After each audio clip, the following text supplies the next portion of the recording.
Hello everyone. For today's video, I'm going to discuss about the different strategies of speaking skills.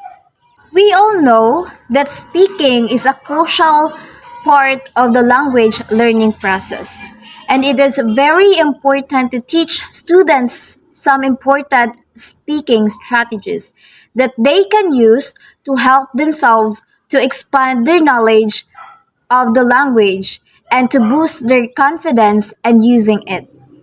And as a future educator, I will help my students to learn to speak so that the students can use speaking to learn. Developing our speaking skills, we do have these three strategies. So the first one is using minimal responses. We all know that a good strategy that really works is when we have learners who have a lack of confidence in their ability to participate successfully in oral interactions. Like, for example, in our class that we often do, our teacher does, Sir Gregory Panilaga, that he let us students to speak by asking some questions for us to answer. Some of us often listen in silence while others do the talking. So, as a future educator, we should encourage, rather, the students or the learners to begin to participate to help them build up a stock of minimal responses that they can use in different ways so that they could participate and learn. For we also know that minimal responses are predictable, that often idiomatic phrases that conversation participants use to indicate understanding, agreement, doubt, and a response to what other speaker is trying to convey or have been said. So, for the second strategy of how to develop our speaking skills is recognizing scripts. We all know that some communication situations are associated with a predictable set of spoken knowledge or what we call the script.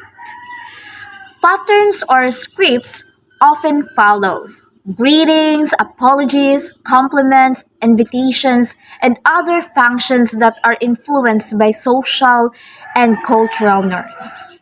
But we still tend to have mistakes because we don't have this broad understanding and knowledge about the scripts. So, as a future educator, I will use transactional lessons that involve activities such as obtaining information and making a purchase. For I know that using this as a pattern, the relationship between a speaker's turn and the one that follows can often be anticipated. For using or doing these things also, it can help our students to develop the speaking ability by making them aware of the scripts and different situations so that they can predict what they will hear and what they will need to say in response. At this juncture, let's move on to the next strategies on how to develop our speaking skills. This would be the last one. So the third one is using language to talk about language. We all know that there are students know how to speak, but their negativities doing them not. Learners are often embarrassed or ashamed to say anything when they do not understand the speaker or the teacher wants to say or convey. In this case, as a future educator, we realize that the conversation or the communication failed because of lacking of understanding upon making a conversation. But as a future education again, I will help my students to overcome this unresponsiveness and silence by assuring them that misunderstanding needs clarification. That is often occur in any type of interaction. I can also give my students strategies to use for clarification and comprehension check.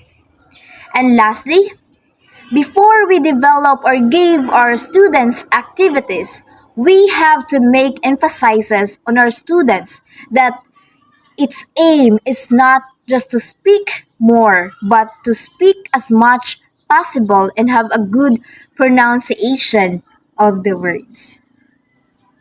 So everyone, these are the strategies on how we can develop the speaking skills of our future students.